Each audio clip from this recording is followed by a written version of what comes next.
Well, good afternoon. I'm going to go ahead and call the our task force meeting to order. We'll go ahead and get started. Our first item of business is we do need to address our electronic participation policy. So Virginia law authorizes the remote participation of board members, provided that a policy exists to ensure that such remote participation is consistently administered. This policy, which staff has already been working on prior to the advent of COVID-19, will be useful even after this crisis has passed. Any such remote attendance must be approved by the board as long as 1, a physical quorum of the board is actually present, 2, it comports with the policy, and 3, the voice of the remote participant is able to be heard by everyone. So first, we're going to approve the policy. In light of the current situation, as well as the ongoing usefulness of such a policy, I move that the WDU For-sale Policy Task Force approve action item number 1, the WDU For-sale Policy Task Force policy for participation in meetings by electronic communication. Can I get a second? Thank you. Any discussion? All in favor? Aye. Any opposed? Motion carries. So next, we are going to verify that our remote participant's voice is clear and audible. So John, are you connected to this meeting remotely? Yeah, yes, I am. Okay, John, where are you calling from, or where are you located? North Carolina. Thank you. What's the last one? Sorry. Thank you. I move that John Watson's voice may be adequately heard in this location. Can I get a second? Any discussion? All in favor? Aye. Any opposed? Motion carries. And now, so we'll just have everyone else who is on the video conference call to please just introduce themselves. So first, we'll just go in order on the screen. Does that show everybody? Philip, if you could start. Philip Cash, partner in HRNA. Thank you. Hi, Callie. Callie Seltzer, principal at HRNA. Thank you. Barbara. Barbara Byron, Chairman McKay's office. Anna. Anna Glicchio, analyst at HRNA. That's all right. Oh, there's one more. Oh, There's Marley Williams. Who's Marley Williams. Sorry, Marley Williams. Molly? Marley. Hi. Marley. Hi, it's Marley Williams, real estate development intern at Habitat for Humanity, DC Nova. Thank you. And Punam. Okay. And then. Yep, Poonam Ramakul from Supervisor Smith's office. Thank you. And then Olivia Simpson. Is that right? Olivia. Olivia. And Olivia's from our team. I think she's coming from another meeting. So from HRNA advisors. Okay. Now we got everybody. Okay. Sorry, I'm trying to read from very far away, and my glasses are only so good. So the last part of this process is pursuant to John's participation, or name of the task force, or the name of the task force.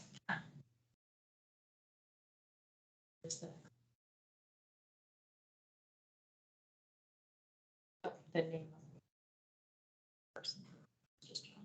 Okay, so I move that John Waskowicz be permitted to participate remotely in this meeting because it comports with the policy that we just adopted, and the physical quorum is present here at the HCD on Penn. Thank you. Any discussion? All in favor? Aye. Aye. Any opposed? Motion carries. You're good? All righty. So then next item on the agenda first is a quick schedule. So we are still currently on schedule. Today we will be talking about the case studies. And our next meeting is scheduled still for June 30th at 11 a.m. here back at DHCD. And then we do have at least one announcement. I'll let Anna or Megan talk about one of our handouts. I'll just say briefly that at the last meeting, there was a discussion about sort of where that boundary line was between ADUs and WDUs.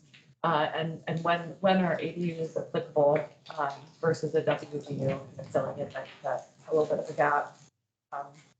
So Bill put together, oh, here you go. Sorry, Bill.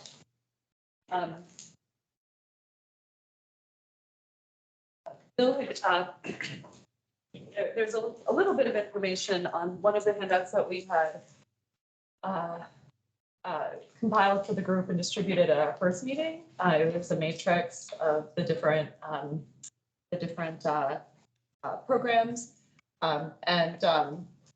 This one, though, goes into a little bit more detail as far as that applicability. And it should be the third page of your handout. And I'm going to post it in the chat for those who are online because it didn't go out with the rest of the materials last night. I'm going to turn it over to Bill if he wants to say anything about kind of how it's organized, and if there are any questions, we can answer them. And y'all can take a look, but I'm going to post that to the chat right now so that y'all have it at home. Yeah, so I mean, briefly, the box will provide a comparison. We have 20% or 10% bonus units based upon so you have A attached, D attached, or multifamily would be at 10% if it's not an elevator or 3 stories below, but they can opt into a 20% bonus at their discretion. And then the newer multifamily would be the 17% bonus. And you can see the corresponding, whether it be 5% ADUs or 6.25%, depending upon structure parking. So when an application comes in, a lot of times we do it at a pre-app stage. The developer will reach out to me or Sarah Morgan in our office and ask, what is the ADU calculation requirement? So we get a number of information from it. First thing is, do we have at least 50 units? Because if we're under 50, not there. Is it type 5 construction? Because that's the combustible. If it's type 3, it's exempt. We don't worry about it. And we get the information to do the calculation, which is on the back sheet here. And it's a lot more complicated than it looks in this little thing here because really it's based on the comprehensive plan. The comprehensive plan gives a range. Sometimes it's nice and easy where it does it on a dwelling unit basis. Other times it's based on FAR or based on a total number of units, and we have to use the zoning ordinance to transcribe that to be able to work out the calculation.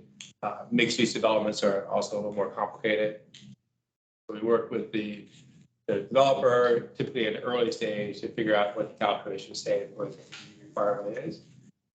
In a day, it's if the plan range is 10 to 20 dwellings per acre and they come in at 8, there's always 0. You always have to think about the low end of the plan range if you have any ADUs.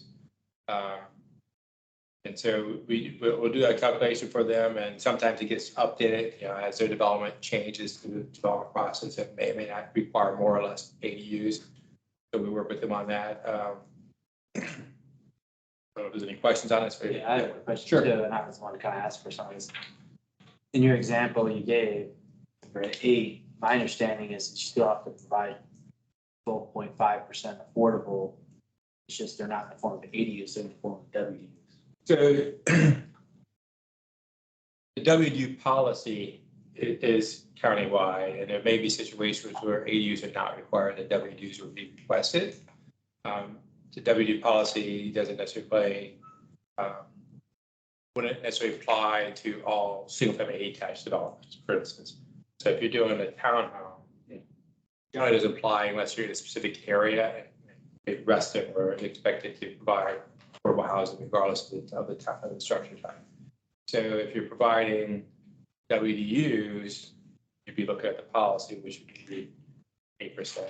If we're talking rental, or 12%, we're talking for sale. So that would still be asked to provide affordable housing in that case, but they may not be ADUs. Yeah, I mean, so I think the only reason I was trying to understand this is that you got different buckets. You got rentals, you have ADUs, then you got for sale, ADUs and WDUs. Right. ADUs, if you're utilizing the full basically comp plan density and getting density bonus, you're falling under the ADU category. Right. It's the WDUs kick in only if you're not able to utilize density bonus. In most cases, not all cases, but in a lot of cases, I know in like a number of our projects, we weren't able to get to the max comp plan language or density. And so like, for example, Pender Oaks, it was 20, so we had to do 26 affordable, but we're only having to do 16 ADUs because we weren't able to utilize the density bonus, but they made us then fill in the remaining to get to the 12.5 through WDUs. So, right, so the WD policy in the comprehensive plan is going to have a minimum expectation of affordable units, whether it be ADUs or WDUs. Okay. So yeah, if that's 12% in the plan and ADU ordinance only requires 6.25, you're right, then the balance would be asked for in WDU. Yeah. That, yeah. So I was just trying to make certain everyone understands that because WDUs are kind of a niche affordability unit. Right. They only really kind of kick in when you're not able to utilize, it seems like, at least for sale as a builder, it seems from us, it only really kicks in is if we're not able to utilize the density bonus. Well, so the WDUs are expected regardless of being given a bonus or not. So even if you're in a comprehensive plan standpoint, if you're in an area where the plan is expecting WDUs, even if you don't use a bonus, like you do WDUs, or at the low end of the plan, WDUs are still being expected to be provided. So that's different from the ADU ordinance. WDUs are expected to provide it in all construction types, where the ADU ordinance is just going to be type 5.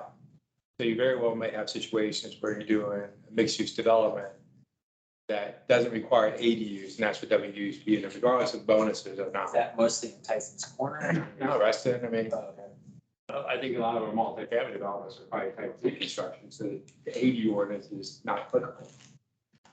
I mean, it's, quite frankly, when we get questions to me for ADU calculation, it generally seems to be townhomes or occasionally multifamily, but I don't get a lot of multifamily questions because they usually tell me we're exempt because of the construction type. Yeah. But in the other construction types, they're going to be more likely to be rentals, right? Potentially, yeah. I mean, So, but I guess as a task force here, we're working only really focusing on the rental, on the for sale side. Right. I mean, we certainly have, Reston, we had a high-rise condominium, multifamily building that would obviously be for sale. I don't know if it ever came through. So in Tyson's, we have the high-rise condo WDU policy that's only applicable to Tyson. That was one of the discussions: should we have a similar or something policy for high-rise multifamily condo buildings outside the Tyson area? And that's, the rest of them was one of the examples we came with. Might have been 14 or 15 story multifamily building that was a condo. And so that was one that they didn't at that point proper to the rest of policy, the county policy with the rest of numbers for percentages. But that developer did raise the concern about why don't we have a similar policy for outside of Tyson's for high-rise condos.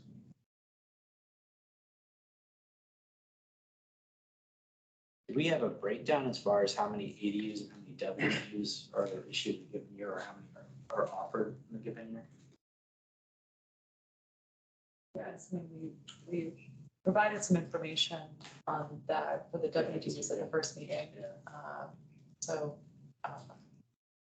I think most, we certainly have the information. Right. To your point, I guess I'm just thinking about what we've viewed in the past 6 months, which is in the for sale category. It's mostly single family attached and stacked townhouses. Right. We do have a for sale product in Tyson's that we're reviewing. It's a high rise currently. I mean, if, is that something that the group would be interested in looking at? I don't think we gave the ADU numbers. Right, we only gave them. Yeah.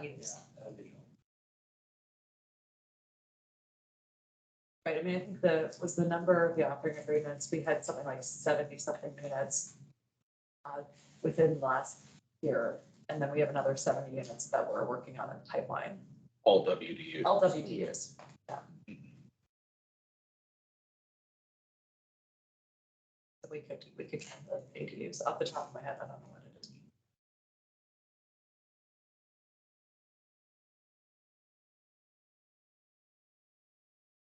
I guess, help me sort of understand the context of kind of the thought process of having those numbers.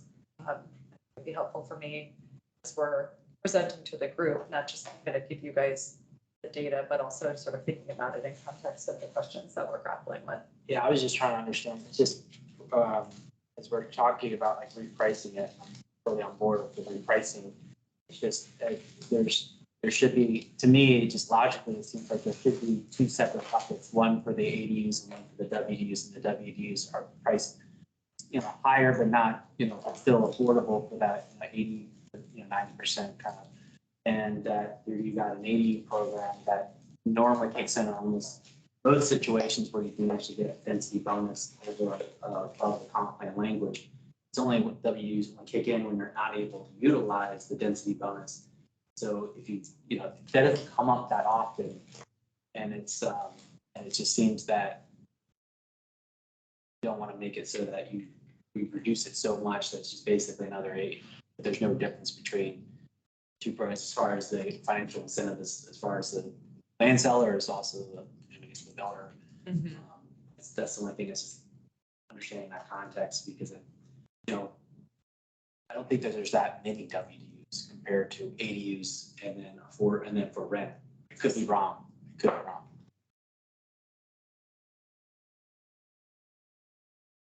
Yeah, I mean, I think that it's we'll have to take a look at it. I mean, there's sort of two separate tranches, right? Because ADUs are for the 70% and below for sale. It's 70% AMI and below. And I think what we're experiencing with the WDUs is the problems at the high end. Yeah, which is really great. Yeah. And so, I mean, I think, I mean, 80%, that seems to be working. Right. And then I think we're having some level of issues with 100%, but it's really the 120% is really the focus. So, I mean, I think at least kind of, as we're looking at these, when you're saying like to make the same program, I don't know that we're necessarily trying to no longer serve some of those mid-range AMI levels in the WDU program, because we don't need to fix something that's maybe not working, or fix something that's not broken. Right. So we need to think about, as a group, I think that's the conversation that we're trying to have, is really figuring out what is the income range that we're serving, where are the problems, where can we beef up the existing program so that it's more effective. And at least I guess in our sort of initial discussions, we've been talking about the 120s being the real problem, with to a lesser extent with the 100s. But I think kind of the flip side, we've also been talking about knowing, for homeowners, knowing that there are other expenses that are involved in homeownership that you wouldn't experience in the rental necessarily, whether it's the fees, the HOA fees, the condo fees, fees for upkeep and maintenance of your house. I think the conversation that we're also trying to have, and we'll begin to unpack that in the next meeting when we get some of the more market data, is that we may not want to, there may be other kind of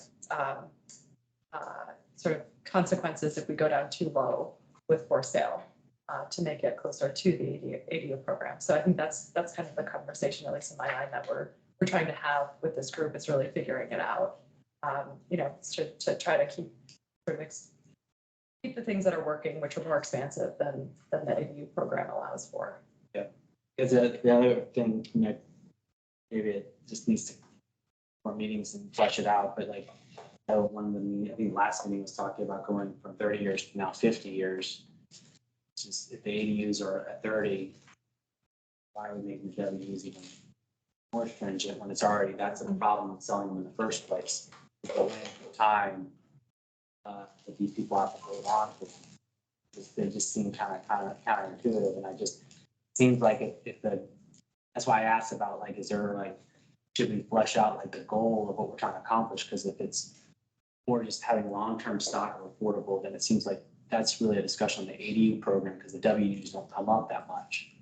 You know, and when they do come up, it's because the seller, land seller, and also the builder weren't able to utilize the density bonus. And typically it's not because we don't want to, it's just there's site constraints, there's tree save areas, there's so much they want, you know, wetland, whatever it is. It's just parking is a big one, you know, or just even just traffic, the local residents on the traffic count, and they just want a lower density. Yeah, and I mean, I think I just, for all of those little pieces, whether it's pricing, whether it's term limits, I mean, the purpose of this group is really to understand that feature of the program, understand what's working in other areas, does this group want to look at it and kind of figure out what direction we want to take. So, I mean, I think as we're talking about the term limits, we can also talk about sort of those other pieces about, if we're expanding it, is that the direction that we want to go into? So, I appreciate like that's kind of what you had heard, and I think, I'd say that that's not the end of the discussion. So we're going to be, continuing to talk about that and to figure it out as we hear from HRNA about, what have they found relative to the case studies, relative to the market, and what is working.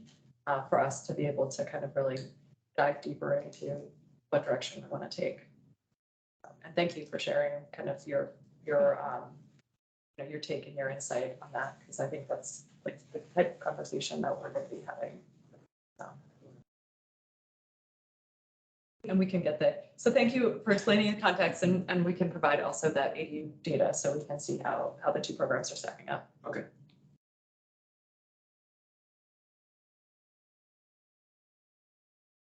Then that's a good segue into letting our consultants walk through what they have found in their case studies so far. Thank you. We'd like to share the deck, or if you guys want to share it in the room, Megan, either way. I think it would be easier for you all to share. Great. Don't mind, at least for me. No. Yeah, no problem. We'll share it. Anna's going to share it.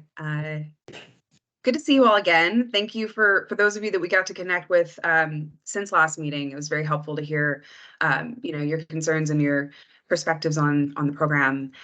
Today, we are going to walk you through our case studies. There are 4, and we're going to explain to you kind of our initial findings with these case studies, some of the ways that the case studies are and aren't necessarily relevant to Fairfax, but really thinking about this set of case studies as a way to benchmark and move the whole discussion forward with you all. We appreciate and recognize you're very focused on what isn't working in your program. I think that the case studies will kind of reveal to you that others aren't maybe asking those same questions, even though certainly there are things in the case studies and in these IZ programs that are not working. But you're maybe a little bit ahead of the game in terms of that conversation. So we've done our best to kind of collate all this into a summary. So if we can go to slide 5.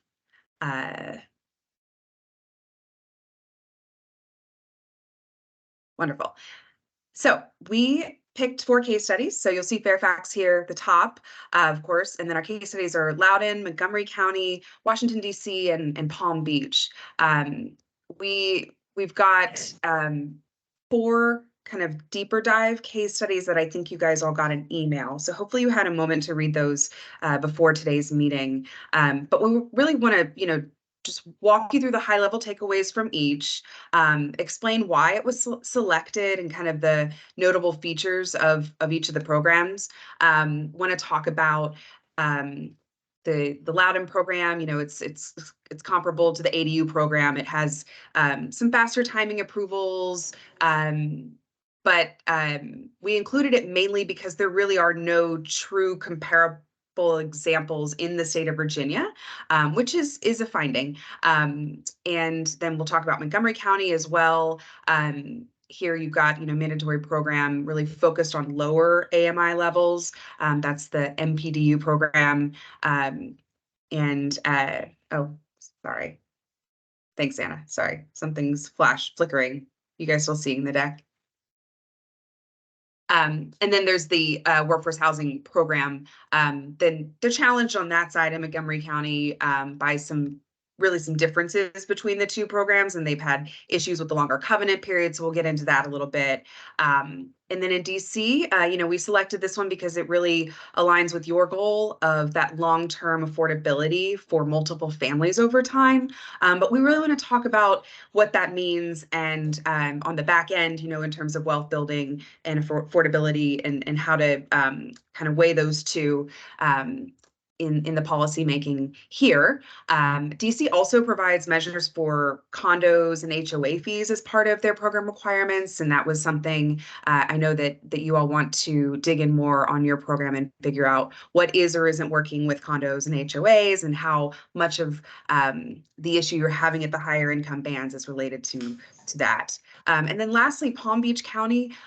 This is really a higher income program targeting, but it's kind of a national comparable example, similar scale to Fairfax program. We've included it because it also has this renewing covenant, and it does have a different kind of price calculation on the back end.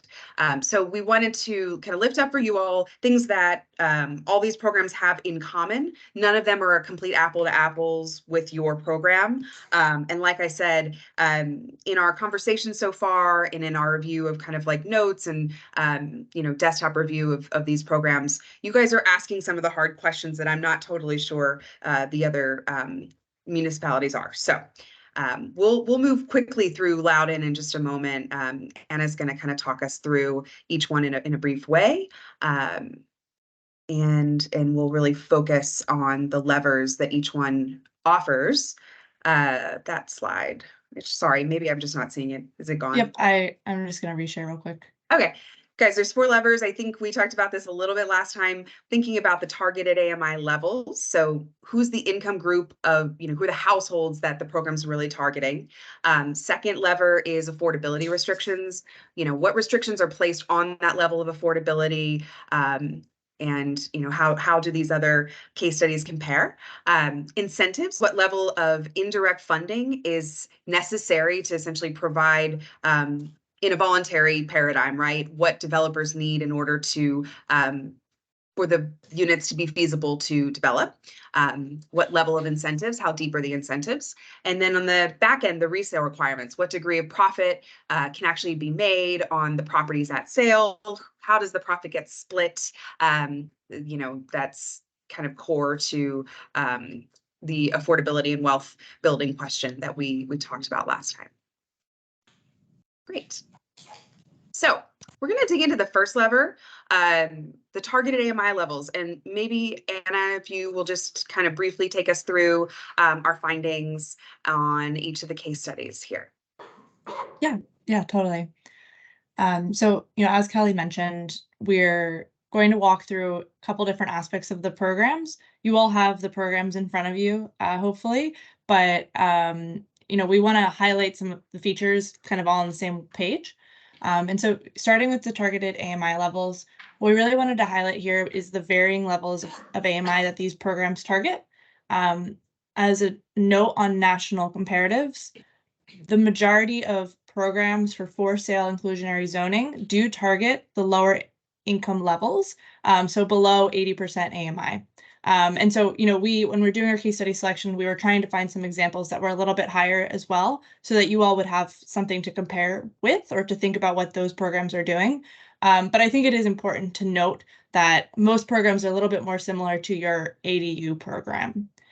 In addition, there was a lot more success for these programs in terms of placing folks into units, and we know that that's a challenge that Fairfax is having as well. So, they are finding more success with these lower AMI levels.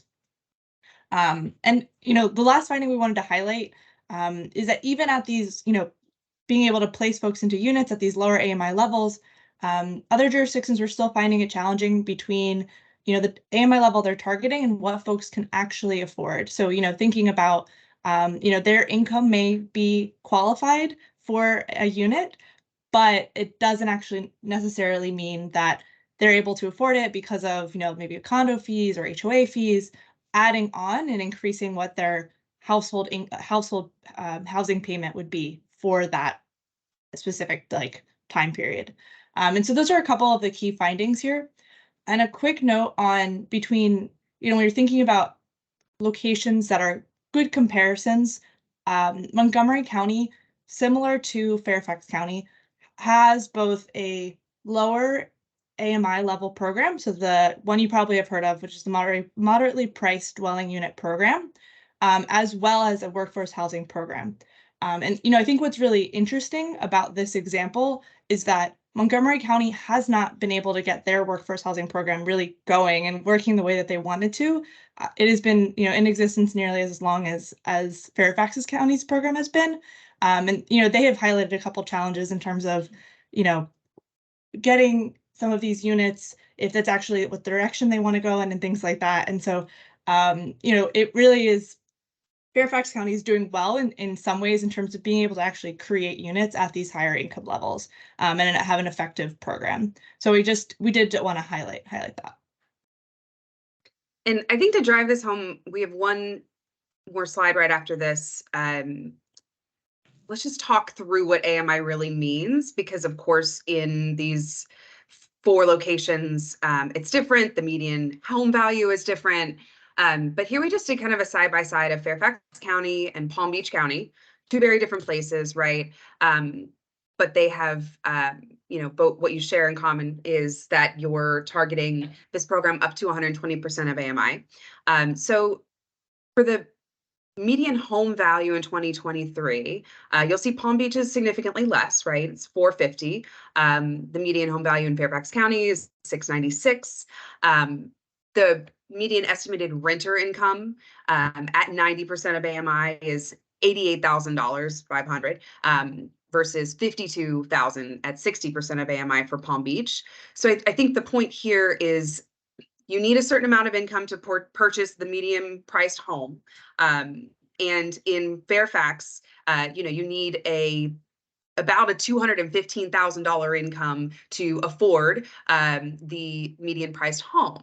And that puts you at, 120 to 140% of AMI, kind of depending on the home, depending on the part of the county, of course. But when we talk about the difficulty at the 120% AMI level with your program, I think what we're really seeing is there are market rate options available that don't come with any restrictions on the the resale or the back end. So whereas you're having uptake in or maybe more success in the lower income bands, I think your real estate agents and your brokers in the county will tell you that if you have an income of $215,000 or $200,000 to $215,000, there are actually market rate options available to you in the county.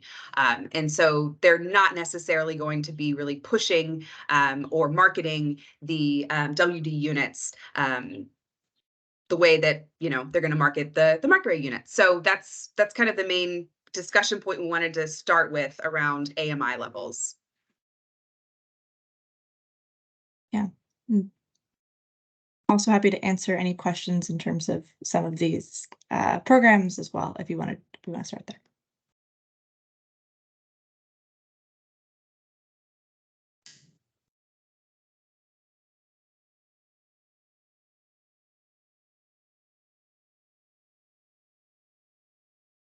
Stunned into silence.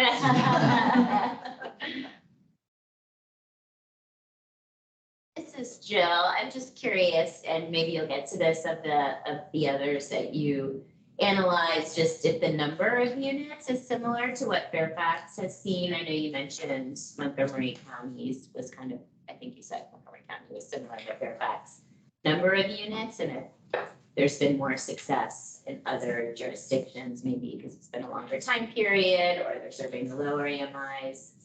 Was that a comp that you used when you chose these case studies? Yeah, so we can, we're gonna talk about that a little bit later, so I wanna make sure Okay. answering your question fully, Yeah. and we can pull up a slide that kind of highlights that. No, that's Yeah. fine. We It's a great question, yeah, and we can talk a little bit more about it.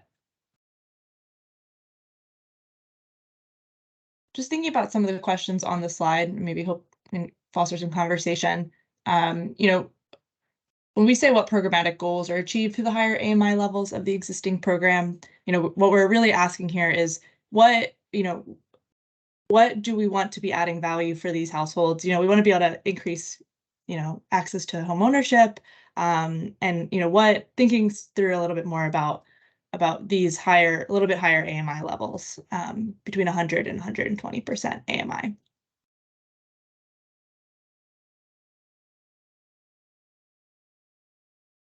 This is John here. I wanted to say I have a little bit of a different, I guess, perspective from Martin at KHOV.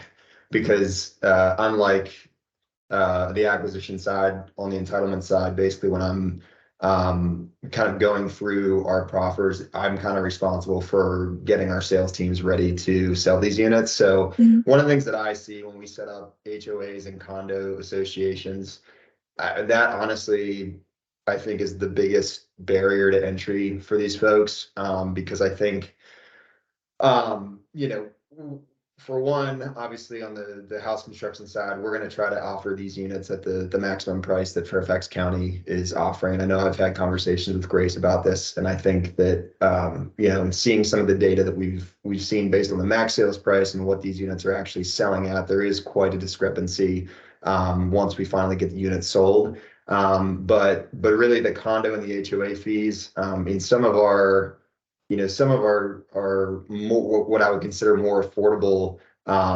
communities, I mean, we have HO or condo fees really are what drives. So for our 2 over 2 units, those condo fees, I mean, they're hard to get below, you know, $250 a month for those condo fees. So I really think, you know, that adds up pretty quickly. And I think, was it, I guess, which of the jurisdictions did you say they actually implemented some of those, you know, condo fees into? DC, yeah. So DC does have DC. actually some, yeah, notes on that. Yeah, because I think, you know, I think, you know, obviously selfishly as a developer, you know, we want to try to recoup, you know, as much cost as we can, you know, and getting the maximum sale price that we can offer these units for. However, I think that would help bridge the gap between having more of a clear understanding from the get-go when we're going through acquisition and trying to put these units on a pro forma, having a better idea as to what we're able to offer these units for, and then not scratching our head when, you know, either we put these on a pro forma as being able to sell for a lot more and being stuck not being able to sell them in the future. I think that's the biggest issue that we have right now, is there's just a lot of variability, and not really knowing from the builder side, you know, okay, there's a max price that we can have and we want to sell at the max price, but that number is just so kind of far off the mark, especially at the 100 and the 120% AMI, because people just, you know, they're not able to afford that. So I think at the 70-80%, like I've done work in Loudoun, a lot of work in Loudoun done with their ADU, their AMPU program over there. And I mean, I will say they're actually increasing their prices right now. They're going through a price increase, which is good. Because I think, you know, I think a lot of them are like 40-50%, but certainly I think those higher income, it's just incredibly unreasonable for these homeowners to be able to afford this with these condo prices that we have per month. All right, so just want to make sure I understand, I think, and Philip's going to ask a question as well. We're saying the monthly cost of the mortgage plus HOA plus condo, like the whole bundle of things needs to be, you know, equal or less than a third of your income. And you're saying there's some uncertainty there about what is a third of the income for a household at 110% of AMI? Like some of those numbers feel nebulous. Is that right? Yeah, I mean, basically, I think I'm just curious what the Fairfax County program right now, what their metrics are for factoring in the condo payments into whether someone qualifies or not at different AMI levels. Basically, that's what I'm getting at. Whether they qualify or what the maximum purchase price would be calculated at. I guess the latter of those two. Yeah. Well, Just to repeat back, and this is extremely helpful to hear. What I'm hearing is it's great that the max is whatever it is, what it's set at, but the reality is you have to sell at a lower price because people don't have the income left to cover a higher mortgage payment on it because they're paying HOA fees. That's helpful to understand. I guess we had another question. It's where, we haven't done all the analysis on it, starting to look at this and looking at the comps and things we've done in other markets is, households making 100% to 120% AMI, and this was said earlier, don't have unlimited. It's a tough market for them, but there are options for them in the market. right. And the idea that they could buy a home, own it fee simple outright, or, it's kind of close to fee simple, but not have affordability restrictions on it. How much is that seems to be, both from our interviews and our past experience, an issue whenever you have a long-term affordability requirement and households have other options for accessing home ownership and, frankly viewed often as real home ownership versus limited home ownership. Is that something you see or hear on your side? Well, absolutely. Yeah. I mean, absolutely. I mean, and I guess getting back to, when you add all those, your mortgage, and then also you have, these condo fees. I mean, you add all these extra things on top of the restrictions that you already have in those homes at those higher AMIs. And it's just, I think that is the issue, because if you look at the data that we had, I think we were presented at the first meeting. I mean, the 100s and the 120% are sitting, and that's those carrying costs of holding one of those units is something that we have a lot of issue with. And so yes, I certainly think you hit it on the head there. That it's the other options, I think, are just that we lose people to that more often than not with the 100s and 120s. Can I ask you a follow-up question? Sorry, go ahead. Sorry. No, Yeah. I just wanted to kind of let our team kind of explain about the condo fees, if that's okay, just to kind of make sure we're all on the same page about what Fairfax County does and how we calculate the price. Grace, did you want to? Yeah, so for pricing for WDUs, the pricing is of the condo fees is included a certain base cost. So taking the minimum square footage of each unit. So for example, for an efficiency of 400 square feet, we assume a $60 cents per square foot in condo fees. And we attach that to the pricing when determining the maximum affordability. So we assume a certain amount of condo fees already in the pricing. And that was what, 60 cents per square foot, Grace, you said? Yes, that's correct. Okay. 60 cents per square foot. I think we'd look to, get feedback on, John, especially from, someone in your shoes of just like, is that kind of the right place to be? And I know that, I think in DC's program, and of course, HRD, correct me if I'm wrong, but I think they have a standard condo fee that they assume, and then if it's 10% more, like for example, if it's like a luxury amenity rich, property that's a little bit higher, that the sale price would actually be adjusted down to account for those condo fees.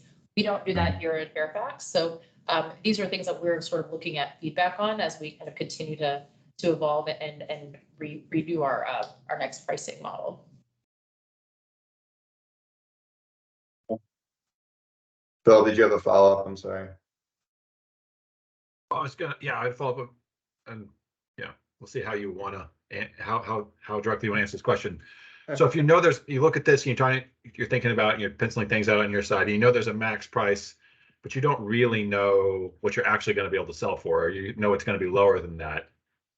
How, are you marking it down 10%, 20%, some level below what the max price is going in? How are you thinking about the fact that you're not really going to be able to get that max price? Yeah, so Grace and I actually talked about this on the phone just a couple of days ago. And essentially with the way that these offering agreements work, I think the best way for us to do it is when we submit our offering agreements and ultimately get the county attorney to approve them, we go in with the max price. However, based upon the data that we've gotten in these meetings thus far, I'm basically going to have a conversation internally, and it's going to be a cost benefit analysis, right? Do we want to lower price earlier, not have those carrying costs and being able to sell them earlier, or do we want to try to just hold and kind of lower them incrementally? So it is a little bit of a strategic game that we have to play on that end. And again, the data is super helpful. from what the sales have been at the various AMI levels. But that it certainly has been a challenge on several of our higher AMI units that we've had in the past. So I think just that transparency of that data from Fairfax is great for us and just helps us better forecast the duration in which we're going to have these units on our offerings, and what we really have to do if we need to get them off our books. We know where we can be. So. Okay, can I ask one more? So if the program dropped the max price, changed the calculations, adjusted kind of some of the ways we're talking about, and the max price was lower, that's not necessarily a bigger financial hit or going to change the math for you all, because you were never really expecting to get the max anyway. Right, I believe the maximum price, and I don't have the worksheet in front of me, but Sure. we have a 2/2. We have a 2/2 product that we kind of use on most of our projects, and for a 3-bedroom, which is what the unit is, I think we could basically get a max price at the 120% AMI level. It's somewhere well in the 500s. It's like 550 or something like that. And I'm pretty sure the data that we received is that, and actually the last unit that I know that we sold, we had to drop the price $160,000 to be able to sell it at that 120% level. So there's quite a gap, is what I'm getting at. And I think if we kind of just work to tweak maybe some of the things that we're looking at, as far as what those max prices can be, there'll be less guesswork on the builder side, on what we kind of have to fudge to be able to make the sale. And I think it would benefit both the affordable housing program and the builders, to not have that back and forth of trying to negotiate, okay, well, here's the max price, but this is what we're actually able to sell it at the various levels. Extremely helpful to understand.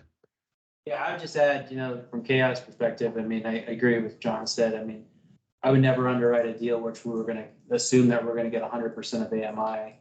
I'm unique where I actually underwrite, the deal, then I'm actually submitting the WDUs into the county. But so seeing from start to finish.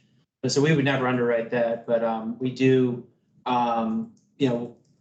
we have reduced our prices. We had WDUs, and we quickly reduced them down to the 100% of AMI, and then some all the way down to the 80% to move them. And I definitely agree that the 120 is it's a lot. And we look at the WDU website, and you can see the offerings that are out there, and we look at it and like there's no way they're going to get that price, and I'm surprised the builder even published that. So there's definitely some education that needs to go out there to some of these builders who think they're going to get those pricing. It's just, the market's just not going to give it to them. As far as an industry goes, I mean, I think that, one is through education and just, educating the builders. And we talked about that, I think in the first meeting that we had, it's just publishing kind of data as far as what, people are able to sell these things for.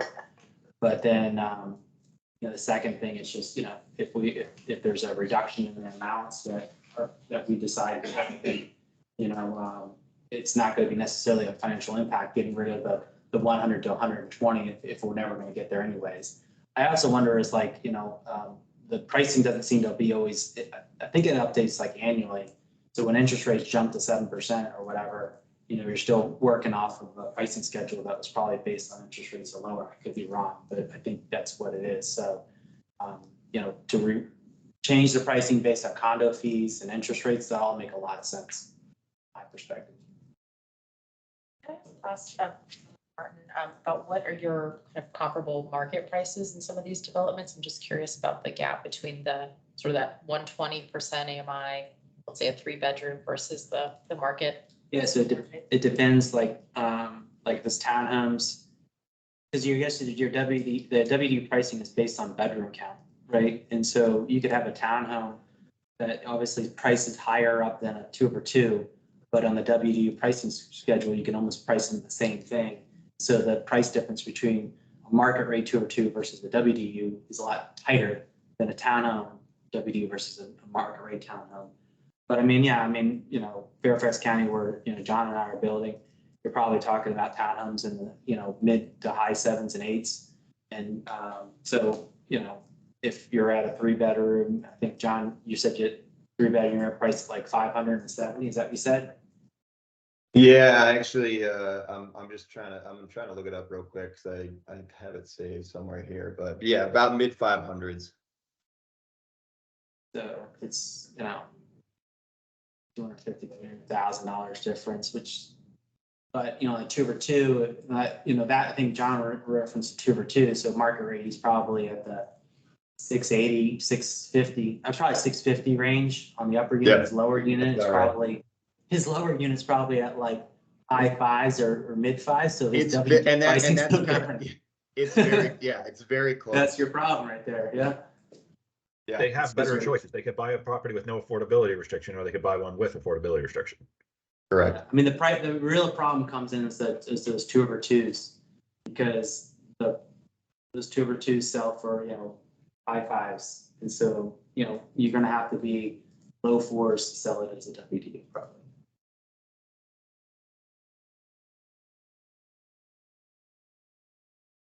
But if it was a townhome and let's say you're in like Plain, you know, and it's $1.2 million townhome, you could sell that WDU for $550 all day long, and that'd be a killer deal for someone. It's about the delta. Okay, that's helpful. Can I ask a different, and Kelly, if I'm off track, you'll redirect me. Can I ask a different question? So you're selling a home, you all are, you know, out there, you guys are new construction, you're pushing it, but you know, real estate brokers are pretty important parts of selling homes. On the buyer side, you know, what kind of reaction do you get from brokers, like, you know, your brokers on the buyer side? Do they see this program as an extra bunch of loopholes, or extra bunch of hoops to jump through, or they don't understand it, or like how do brokers on the purchaser side generally view the program or understand the program?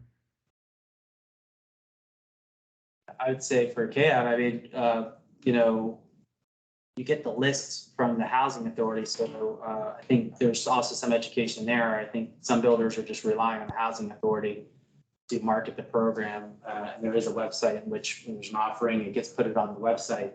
You know, at KAB, we actually did one out and marketed to the broker community and try to educate them on that program and do some outreach that way. But it's a tough process because our sales reps aren't really equipped to, you know, market the program. They're great salespeople, but the technical aspects of it it's a bit above them. I would say from the kind of housing perspective, we've been kind of trying to improve that connection with the real estate industry and trying to find ways to both connect with them on the initial sales and the resales a little bit more. And that's sort of something we're working through. I think what we'd like to get to is that there's, that people would see kind of the value in it, and it would become a very similar transaction for them. So they're sort of having an arm's length transaction through a realtor. There are some things that need to be worked through because right now the program isn't structured to kind of pay the commission. So we have to look at kind of how we balance the sale prices. There's only a small amount that wouldn't cover a full commission for a real estate agent. And so that would kind of be on top of the sale price that someone would have to pay if they wanted to get that service. That's something that we want to kind of look at as well, and look on the administrative side to see what is sort of the right balance between where the sale price is set and where those commissions, and making sure that we can kind of also run the program and that it works. And that will, as we expand to the realtor community, it's going to take a lot of work also on our part. Like you said, Katie has been trying to do that education, and for us it's going to be like an enormous outreach to really get people to understand the program, because we wouldn't want people trying to brokers who aren't familiar with the program not properly messaging the restrictions and not properly kind of getting people prepared for the resale process and the occupancy requirements that they'd be getting into. So that's something that we would that we want to kind of expand, I would say. And I don't know if you wanted to add anything to like your experience with builders. I think you captured it all. I mean, right now, as Martin said, we facilitate the sales. But I think down the line, I mean, Martin made a good point as far as, making sure that the builder, developer, sales, and marketing team understands just the marketing piece, how it's done, and then, the collaboration, which is kind of getting the word out to more folks so that we could, you know, we're marketing to our interior folks, but more folks may, you know, be aware of the program and interested and finally, you know, we're trying to do work to make those connections with the, you know, just kind of look at how we do things and how, you know, if there's an opportunity to partner with the real estate industry, real estate industry professionals to help market our units. So it's an ongoing thing that we're working towards. Martin, I'm curious if you would put the listings up on your website too, when you have Yeah, we did. listings for sale. Yeah, There's it's a link to your site. It's just simply a link. There's not like anything that further calls it out. No, we did change it. It was a system process to do that because it's complicated. But yes, we did end up pricing it and we call it out that it's a workforce dwelling unit. We direct them to your website because ultimately customer needs to go through your obvious department or they can, you know, really reach out to us. You have to register, right? That's the process. Yeah, I mean, to, you know, we're market, we have kind of a list of folks that have been, you know, initially has gone through steps to get a kind of certificate or passport to apply. The way it works is we direct people. You guys have people come directly to you. We have people that we're directing to you. You vet them. And then that's when they're then able to then come to us and then, you know, do a product and stuff like that. So as we direct sometimes to you guys, sometimes they quickly realize what steps they need to do. And it's like, it's cumbersome. And they're like, all right.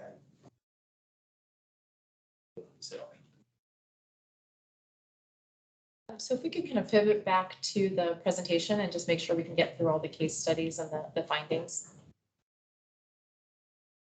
Definitely. And so I'm going to reshare real quick.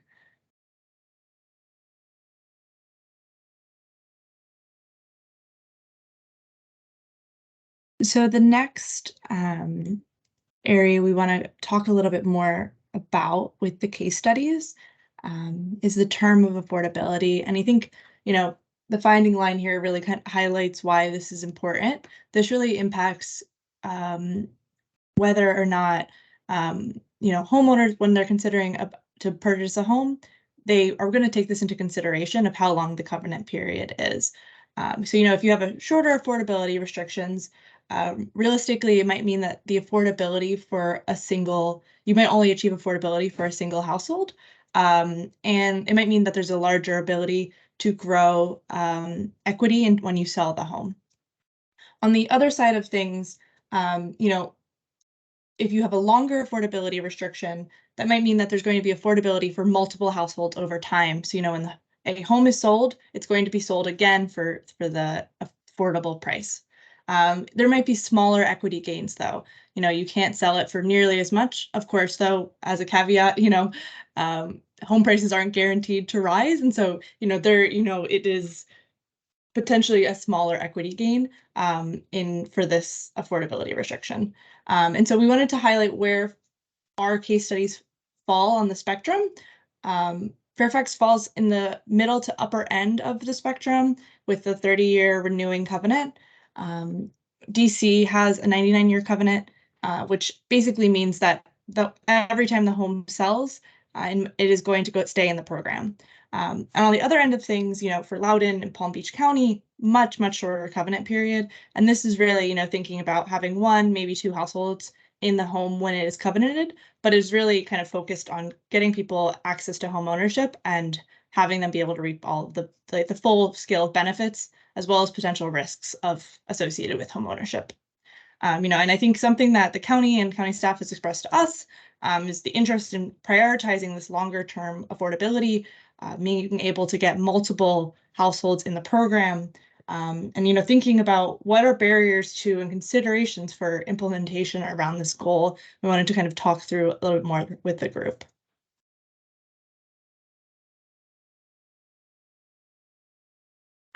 Thank you. I think the main point here is, you know, there's wealth built over time, and there's a huge value, we think, in the fixed housing cost that people in the program will realize. So in the interest of time, and I know we're kind of running short, we're probably going to keep going through these levers here. think we already talked a lot about that last one. If we can talk about resale requirements and pricing, kind of on the back end. Anna, do you want to just give a quick, I think really what we want to talk to you guys about here is CPI versus AMI and what we're seeing. And we'll just kind of briefly walk you through the case studies and how they relate to your approach. Yeah, and I definitely understand that there's a lot on the slide as well, so we're gonna move quickly through this and kind of get to more of some of our discussion points. But we wanted to highlight that there are kind of two different calculations for the resale price. So this is the price for when the home is still covenanted, but is resold and still within the program.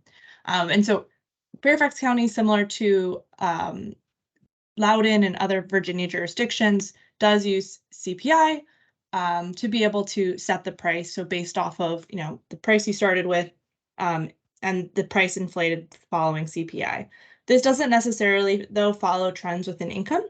And so, for DC as well as for Palm Beach County, the price is set related to area median income. And so for DC, it's the 10-year compound annual growth rate of the median income. In Palm Beach County. It's kind of a weird calculation, but they do it based on 3 times what AMI is. And so it's like a little bit strange, but again, it's linking it to AMI levels.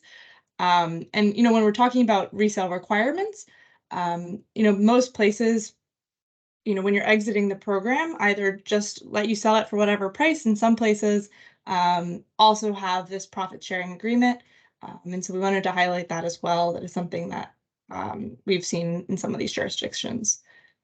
And so, one alternative to resale pricing is using CPI.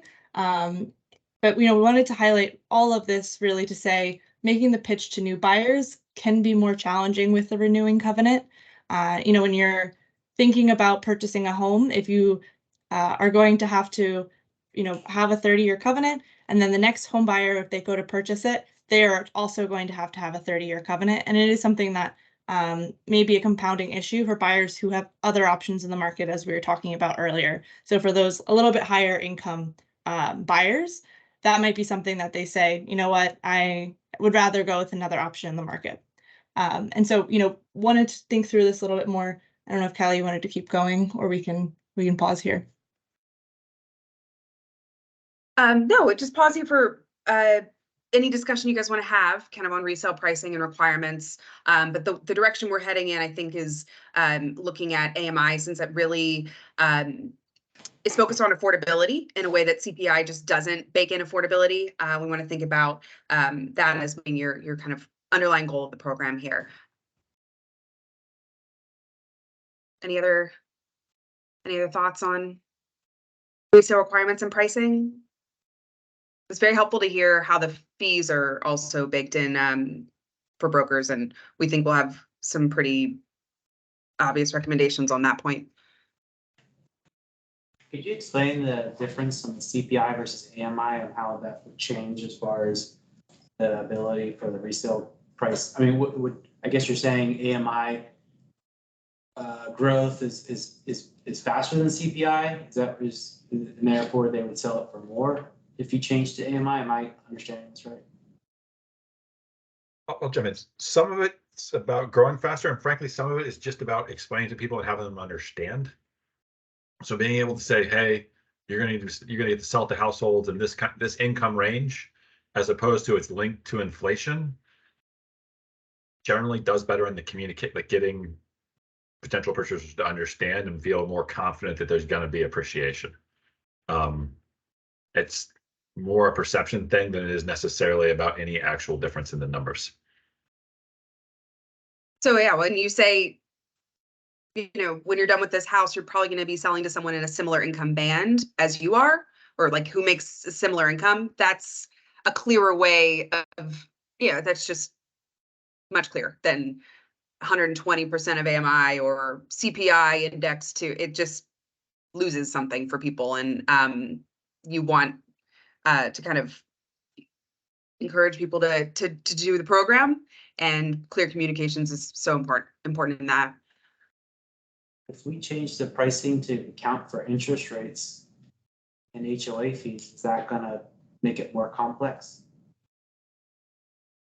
So if I could- Yes, I think if could- potentially so.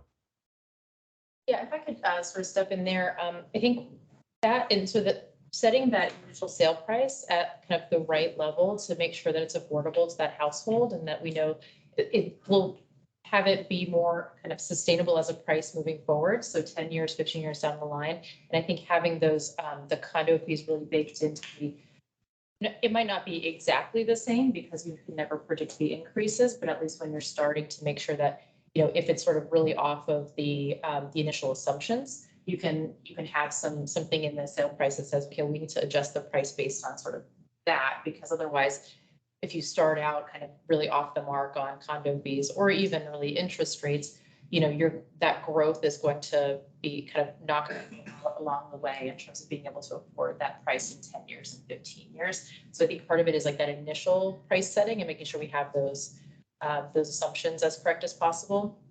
And then also, I think kind of adding on to the conversation, if you could go back one slide, just to that comparison. We were looking actually recently, we were looking at the AMI and CPI kind of comparatively over the last probably 5 years, I think we were looking. And the last 5 years has been a roller coaster of, financial emotion, I think. But definitely the CPI just tends to be so severe in its ups and downs. The AMI tends to be, I think, slightly more or slightly less, I guess, of a kind of ups and downs, but they still have those market fluctuations. Where kind of DC's model, I think it's an interesting one to point out because they take that growth and they sort of smooth it out over time. So when you do kind of a 10-year look back, instead of saying this year it's 1%, this year it's 8%, because that's kind of what happened, COVID and then post-COVID, and then recession. So when you really kind of smooth out those ups and downs, you get kind of a regular, I would say, like I've seen just under 2 or up to 4, like where you can kind of smooth that out over 10 years, and it makes it a lot more predictable. You can kind of say to yourself, okay, I'm buying this, I could probably expect about a 3% return, more or less upon, year after year. And then when you're selling as a home buyer, you can kind of have a little bit more clarity. It's not going to be perfect, but at least you kind of feel that this is the appreciation I'm getting, this is sort of the savings account I'm creating, and this is the sort of housing cost savings I have over time because my income will be hopefully rising more than my static housing cost. I think that's kind of where those sort of in this discussion where CPI and AMI can both fluctuate. CPI a little bit more because it is very kind of consumer based. But then like when you kind of to find a model that sort of smooths that out is helpful in making sure that when you set that initial sale price, you're able to then have that sale on the back end a little more easily. Because if you bought a WDU 3 years ago and are trying to sell it now, you're doing pretty well. I mean, there's definitely like a 1%, but I think there was like an 8% or 9% increase in CPI. But that makes it really challenging then for the next household to purchase because you may have knocked that out of affordability with that 1 year. The only thing I see though is that as these communities age, condo fees are going to go up, HOA fees are going to go up probably faster than, sometimes even faster than the CPI if they're, the maintenance and, for 5, 15, 20 years or selling from these things. And so you got all these components that go into this AMI piece where it seems like I know you got this thing where you want to, worry about the next person, but also it's like that person is going backwards if they don't at least get CPI, if they don't at least get it. I mean, it's almost like they should tie it to the growth in the housing, but I understand on the back end, then it would, the next person might not get as good of a deal as that person coming in, but at least, I don't know, at least that person is not worse off when they sell and they go to the next property because everything's going up. It's like, I don't know. I guess it's the trade-off between generational wealth and just permanent housing affordability. Well, but I mean, I've seen the CPI go below 0. I've never seen that with the AMI.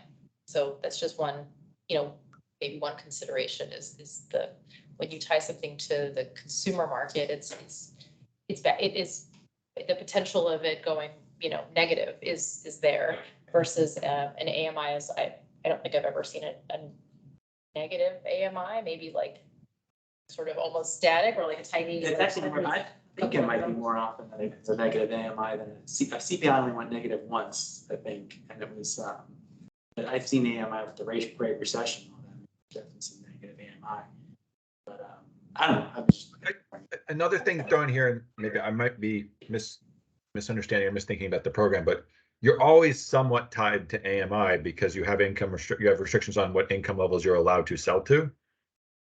Like you can't, like you are limited on, you have to, not just the price is limited by CPI, but you're also limited on who you're allowed to sell to based on AMI and what they can qualify for. So in some ways this frees up space and prevent, like, this isn't necessarily the most important of the things we're looking at, but it does seem like the point about smoothing in DC's example, I think is very well taken. But one, on the communication side, giving confidence and comfort that like there is going to be appreciation here. And then on the calculation side, making sure that we're not limiting the appreciation beyond what we're intending to limit it for affordability purposes. It's one thing to limit it for affordability purposes. It's another thing to have it get tied up because there are so many different requirements.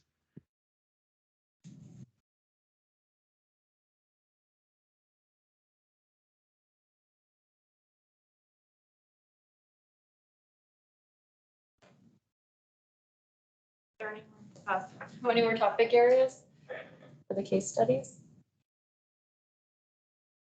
I think that's it for us. Maybe we'll just summarize kind of where we're going next with these case studies and what we think are the most salient points of the case studies for kind of your purposes. Does that sound right? Yeah, I think maybe a question we could ask for the task force too is maybe what's missing, what else you want to know, kind of what other questions you have that have come out of sort of these studies. I mean, there's a lot of information in front of you on the sheets in front of you as well as that was just presented. But we also want to know how these can best inform our conversations moving forward, as the task force continues. So I think that this would be a good time to sort of provide our consultants with that guidance and see what else we can dig out. I'm curious, obviously, so the outside Virginia jurisdiction was in Florida.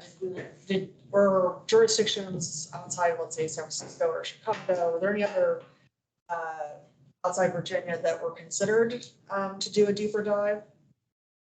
Yeah, I can speak a little bit about the selection process there. So I think something really important to note, sorry, I'm realizing my internet's a little weird, so I'm lagging, I apologize. When you're thinking about these types of programs, you really have to also look at what the state legal environment is.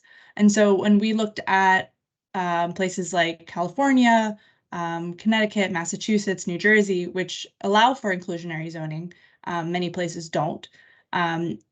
They're not necessarily great comparatives because of the fact that they allow for, say, density bonuses across the entire state and if affordable housing is included.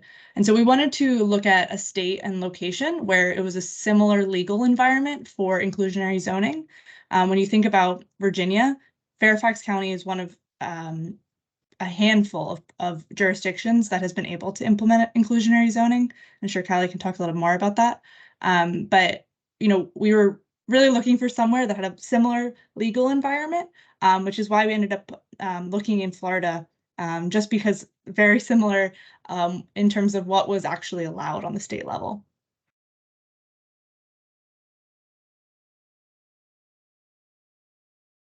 Thanks. Of course. Anybody else? Just a quick question. I mean, is at the next meeting, would you be willing to provide us just the difference between what the price increase would have been over like the last 5, 10, 15 years based on CPI versus AMI? I mean, I'm certain maybe there's no change or difference. It's just, it'd be interesting to see. Yeah, absolutely. I wrote that down as something we should, so today was case studies. Our next meeting is when we're going to really present our analysis. So this is sort of setting the stage for that. And we're happy to look at that and walk through it so that we can kind of make an informed decision with you all about, CPI versus AMI and how to track this over time. Yeah, absolutely. Anna, do you want to talk about next steps? I meant my Anna, our Anna. I was gonna say where we're going with the analysis. Yeah, so before I jump to that, I know that there was a question earlier about unit production. I wanted to just flash the slide up really quickly. So I didn't want to not answer your question. What we wanted to know, we didn't want to talk too much in depth about this because each program is so different. It's not really possible to compare apples to apples, really apples to oranges here. In terms of unit production, though, you know, Montgomery County, which is the most comparative example, has only seen 5 developments. So that's not 5 units, but 5 developments that have used their workforce housing program, which is, it's not that many. And so they really are moving away from the program, and it's kind of highlighted here. But, you know, for instance, with Loudoun, with their ADU program, they've been fairly successful with that program. And, you know, when you're looking at even Washington, D.C., all of these programs are not like a humongous amount of units being produced. And so if anything, really the takeaway is that you all are producing units and you should feel good about that. Obviously, we're talking about little tweaks to the programs, but all of these programs are producing relatively similar amounts of units.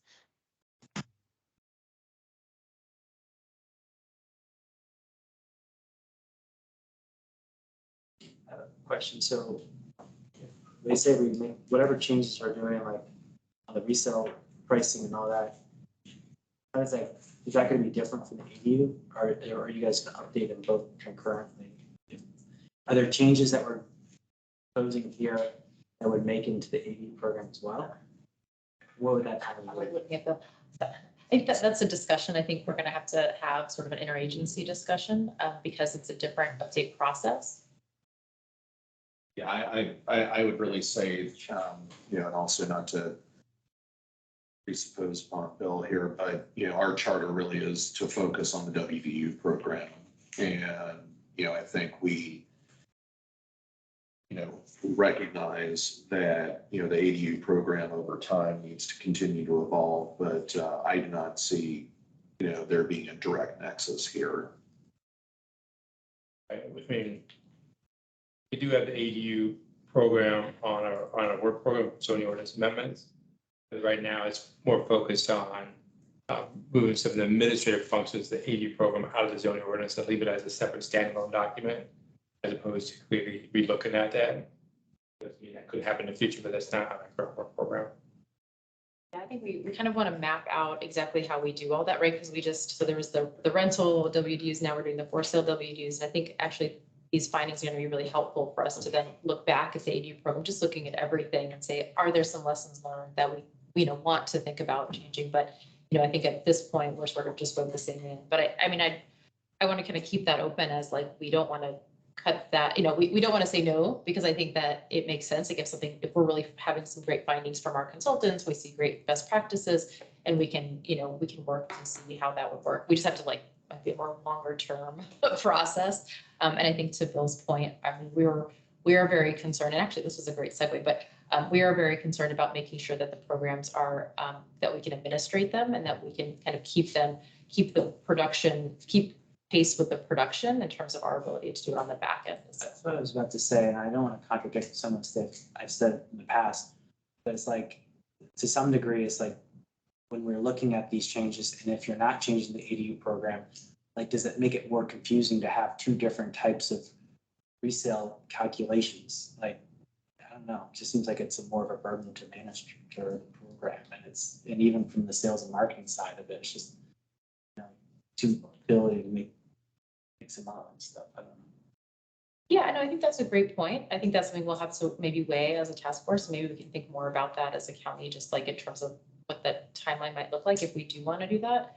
I think that in particular is an important point, just because the resale is, you know, we want to be clear, but I will say, as I understand it and kind of being new, is that there are kind of different years where we're sort of administrating programs that have been created at various years. So we're already in a bit of a, you know, hodgepodge of, you know, trying to see what we need to administrate proffers that have created at different times through different negotiations. So I think what we're hoping our future state that we're trying to get to is as much consistency in administration as we can get, understanding that we're kind of in a lot of ways starting from different points for different projects. So that's sort of a future state, right? So I think, so I think probably we're going to want all of our conversations to revise those next steps. But at the moment, I think we want to make sure at least the program that we're doing here, and especially with when we have this opportunity, we want to make sure it'll work. Are there any other questions or comments? I might raise a fun tangential topic for us to talk about. Is that okay with you, Candace? Go for it. Great. Thank you so much, HRNA, for that presentation and for giving us that some of the foundational case study work that you've done. We look forward to the next findings. The other thing I wanted to kind of take a little bit of time on to discuss with everybody is sort of our administrative process. And part of that is kind of how we think about the, we sort of talked about, we know that there's sort of a growing pipeline. We know that there's a lot of volume of work. And we wanted to talk through how we are approaching that and thinking about it and get your feedback as a task force and just seeing if we're, if we're missing something, if there's any kind of other ideas about how we do it. But wanted to cover specifically, and the reason we're taking this opportunity is because I think we're going to really be focusing on these main points. So when we get a little bit of time to do an administrative piece, we might try to fit that in. The one thing we want to focus on is right now there is an offering agreement process that the process is there's the proper or zoning approval that creates this the WD proper, and down the line there's an offering agreement that comes pretty close to when you're marketing and selling the units. And what we're finding is the amount of kind of work that's in that space of the offering agreement, which is all of the approvals of what Martin is like about to crack up, of all of the kind of approvals of the logistics of the units, getting the households prepared to purchase, and then getting the sales completed. It's a lot to fit into that space. So what we're thinking about as a proposed solution, and we wanted to kind of vet with this task force here, is the idea of having an initial approval process prior to building permit. And that can be, whatever reasonable time it is to make sure that you're hitting your building permit targets, but that we can do all of the approvals of the, basically the AMI levels, unit mix, kind of the logistics of the project at that point, so that we can have a sense of, how you're meeting those proffers and kind of approve the compliance of the proffers at a very early stage. So we can help kind of like create our pipeline, understand what's coming from the pike, and then also get households prepared and maybe do an even earlier kind of initial marketing outreach, and then start to build our pipeline of households, get them prepared so by the time you're ready to sell, you have folks at the door ready to buy them. I'm kind of glancing at Martin, maybe John, to get some feedback on that. I love that idea. What would that, John, what would that look like in your mind? So if we were to, what would the actual sort of process look like, and the documentation and things like that? I mean, off the cuff. I feel like, what you're asking for, I think, is very reasonable. I mean, I know that there is some, well ahead of when we are getting ready to sell our units. I know that there's some negotiation on unit placement throughout the community, but pretty much in coordination with our sales team, we know, well before we start selling, kind of where we want to have these units, and it's just kind of a back and forth with you all to kind of come to an agreement on those locations. So I think that's perfectly reasonable. I think the second piece that I would say about that is, and I'm not entirely sure because I've only done one project in Loudoun with their program, but one of the big hiccups that we get when we get down the line with the offering agreement is getting the county attorney approval on them. And I really think a huge thing that we could do to expedite that process would be to get the county attorney to approve on an annual basis or whatever that the reoccurring basis would be, get them to approve just the standard language within that offering agreement and really limit what inputs we as the builders, need to add in. So it's not So, you know, if the county attorney were to approve the drafts, anything that we put in there, in my mind, wouldn't have to go back to the county attorney for sign off. And that's, you know, in working with Jimmy Kimbrough, over in Loudon, you know, we give him the public offering agreement that the template that he has, and he's the one that signs off on it. And there's no county attorney that needs to be involved in that process. Because what ends up happening for us is, you know, we have multiple offerings per community that we have, because obviously we're not building all the homes all at once. It's kind of all phased. So, you know, because of the turnaround time, and I, you know, a lot of it, like I said, has to do with the county attorney. You know, if it's taking 2 months for us to turn around, you know, one of those offering agreements, chances are we're getting ready to start submitting our next offering to you guys. And it has to become kind of then a strategic thing for us is, okay, do we introduce another public offering agreement into the mix while we're still waiting to hear back on the first one? And then maybe adding more confusion by having the second one already in the queue. So that, I think, you know, the first part that you mentioned, I think is very doable from the builder side. And getting that information, getting like a kind of a quick approval of the entire site location and AMI levels of the various units. That's an easy one, I think. And I think just that second piece, from an administrative side, just doing the work up front, getting that offering agreement up to date, and just having the county attorney review that and approve that. I don't really see what approval that would really require from the county attorney, if we just are putting in the simple information about the home. I don't see why they need sign off there, I guess is my point. No, thanks, John. And I will say that we actually are working on that. So maybe a bit of an announcement, but we're working very closely with the county attorney to create forms. The challenge, as I, you know, kind of mentioned before, is that we do have a number of programs in different years that we're trying to administrate. So there might be a handful of forms that we need to kind of grab off the shelf while you're doing the 2021 program or whatever it is. And we're in compliance with this so that we are grabbing the right version, but we are really working closely with the county attorney to do that. And then also our team is working hard on trying to create a bit of a more streamlined form for the actual like unit inputs so that it's not kind of the many pages that we're hoping to, you know, make that more usable. And would also welcome, you know, support from you all if you have a really good idea for a template. Happy to receive that, and you know that would help us a lot because, as you know, we have we have a small and mighty staff, but it's a lot of work to kind of do all this in tandem. And I think that actually, in a second, I'm going to add to that point. But anything else, or do you want to comment at all on the process? I 100% agree with what John just said. Speed up the process dramatically, and I agree with all his points he made. The other piece I would add to it is just even the declaration discussion right now at the county attorney's office about, you know, the declaration and when you can record it, and condos, and I don't know, but exactly if everyone is getting, you know, running the exact same issue that we're running into, but you know, there needs to be a review of the declaration and maybe, you know, removing the county's attorney's office in that process, or a real streamlined, okay, this is how you can handle it on condo ownership, you know, units, when the units aren't truly created until you actually build it. Because right now, just the timeline is if you have to wait till you can actually even start the process until they're built, you're carrying these units for 8 to 12 months.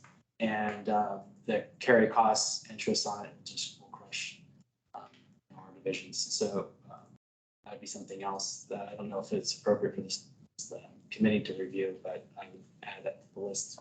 Do you mean the sort of covenant on the property? Or? Yeah, so in order to provide the notice of availability, you have to actually have recorded in land records a declaration of WDU. And so the problem is that if it's a condo ownership, you know, the unit isn't necessarily created yet because you have to do an as-built to then, you know, annex that unit into the condo regime, and now it's a legal unit. Well, you know, how we've handled it in the past is we had a declaration, we put it on a condo parcel. It's not actually just, you know, just a blanket, and then we amend the declaration after the building's built. Well, it depends on which county attorney you get. Some of them don't like that concept and they want you to build the unit first and actually have the units to record the declaration against before they'll allow you to start the process. Then the problem, and that again is what I just said, you could be holding these units for 12 months plus, and you know, you get charged double-digit interest rates on carry costs. And you know, one of our projects has 26 units. The impact of it is, you know, close to $1 million of carry costs. The structure has to happen that way. If the condo, if the covenant, WDU covenant or declaration is front-ended to apply to the entirety of the parcel with kind of the inclusion of the, you know, floor plan or site plan that identifies the AD or the WDU units and the AMIs at the building permit phase, you know, is that something that, could that solve, I guess, both of those issues? You could record the declaration on the entire parcel, on the entire land or actual condo parcels. And it would be of a generic declaration saying there's gonna be these units and this is where they're generally gonna be. And then before we actually, after we build the units, so you have a declaration, then you do the notice of availability once you start the units, and then you build it. And then before you actually then deed the property over to the WDU person, you have to then amend that declaration. So just a streamlined process of saying that's an acceptable way to do it would solve that issue. It's just the agreement of recording I would call it a generic declaration and then amending it specifically for those units once they're built. And I think that, you know, the housing authority could make certain, maybe make it a condition to closing or, you know, or the settlement statement that the declaration has been revised specifically for that parcel. Yeah, no, I'll just say, so it's not just maybe a county attorney issue. I mean, I think this, it's sort of from our perspective as well. You know, I think what Martin is talking about, what we understand is that it creates confusion sort of during resale, because to figure out who's the covenants when you have it on a larger parcel, like who is the WDU, right? You know, trying to kind of map that out because you don't have those units that are assigned to it.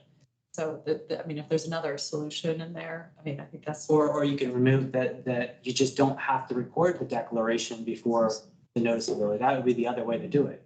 And just say, you're not allowed to deliver these units until such time as you record the declaration on the specific unit. And so I think we've started that conversation with the county attorney's office. So I think with that feedback, we're going to kind of take that back and then look at how they would like to do the process as well as how we can do the process. And what that would then translate into in terms of the guidelines, just since that's kind of bringing us back to what we're doing here, is they would need to be amended, like the language needs to be amended to provide that kind of trigger of the pre-building permit approval. So that's kind of what we would be proposing. And when we eventually get to the language, sort of this concept would then show up in those guidelines. Yeah, and just, I mean, I don't need to add too much to the thing. Martin really hit the nail on the head there with the condos. I mean, fee simple townhomes, I mean, the process, we can get ahead of it on the townhomes, and that, you know, even though the, you know, with the longer timelines of review, that's not necessarily a problem. Where we've run into issues is really the condos. And that it is a pretty complicated process. And I think there definitely just needs to be a discussion about how, you know, maybe that one offering agreement is not like a one size fits all between the townhomes and the condos, and just if there may need to be minor language that differs between the two, just to kind of to better accommodate that process, that might be in the best interest of everybody. Thank you. So I think we have limited time. So the other piece that we were hoping to touch on is, you know, we've sort of talked about the kind of the amount of process that we have, and we're trying to work through and create kind of a little bit more, maybe spread the process out so that we're able to manage that on a resource side. But as you know, the pipeline is growing, and you know, as HRD has told us, we have our program is succeeding. We're producing more units, and so we've, you know, been trying to manage all that within our resources on our within the agency. But it's been a challenge as it keeps growing. And I don't know, Tom, if you wanted to kind of speak to that at all. Yeah, we have in the main been managing these programs sort of with our existing staffing level for a number of years. And effectively, we've got 2 people running this program. And we have, between the rental and the for sale WDUs alone, we've got what, 1,700 units now? Between rental and for sale, there's about 5,000. Like I said, Who's counting? my point in saying this though is that each one of those represents a community where we are having to interact with, on the rental side, the owner, and where on the for sale side we're having to interact at a very retail level with each individual buyer and then each individual resale. And we are, we wanted to kind of ask from a customer service standpoint, particularly our development partners, if you all are seeing the effects, of, kind of our staffing level at this point on this program. I mean, I certainly, yes, I mean, we understand it's, we've experienced it, and we're sympathetic to the situation because we know it's just only so many hours in the day. So, 100%, you guys need some help. And I don't know if there's anything more we can do. And that's why we kind of went out and did some outreach, but that probably made things worse because now we're dumping more people onto you guys that, and some of them might not even be qualified, to be running the program. So I think that probably as part of a module on the recommendation for this task force will be, kind of a number of, kind of administrative regulations that are recommendations, I should say, that go along with the main thing, which is what are the income levels and what's the expectation, right?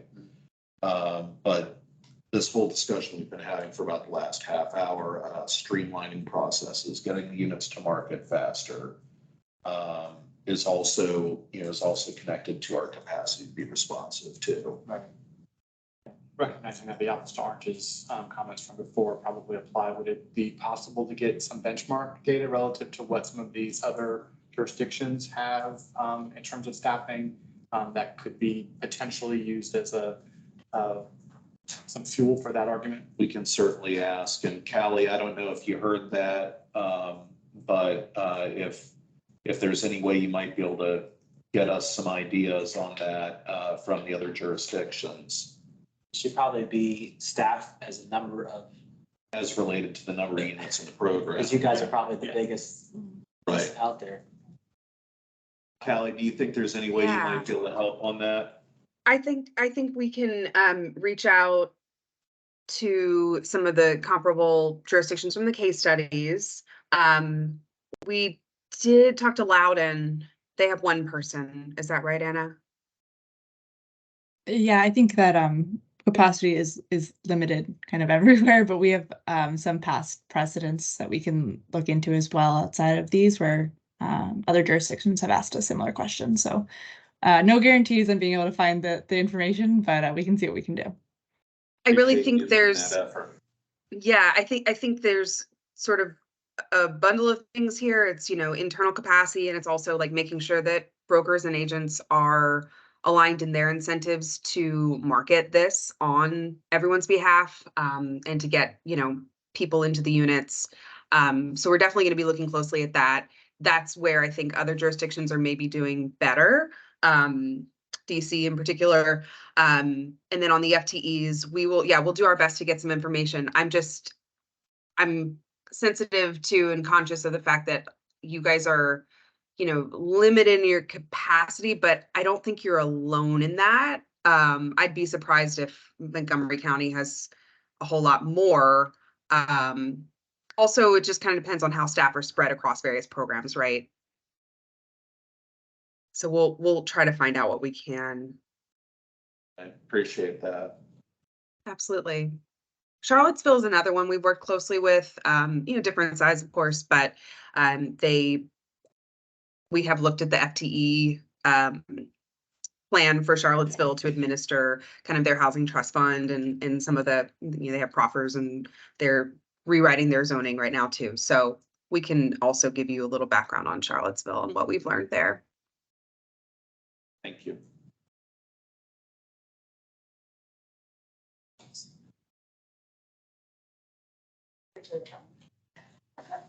Are there any last comments, suggestions, questions anybody wants to raise today? We're heading into our next meeting in 2 weeks. Going once? Thanks, everybody. It's okay. Well then, given that it is a holiday weekend, we'll adjourn early. Thank you. Thanks, everybody.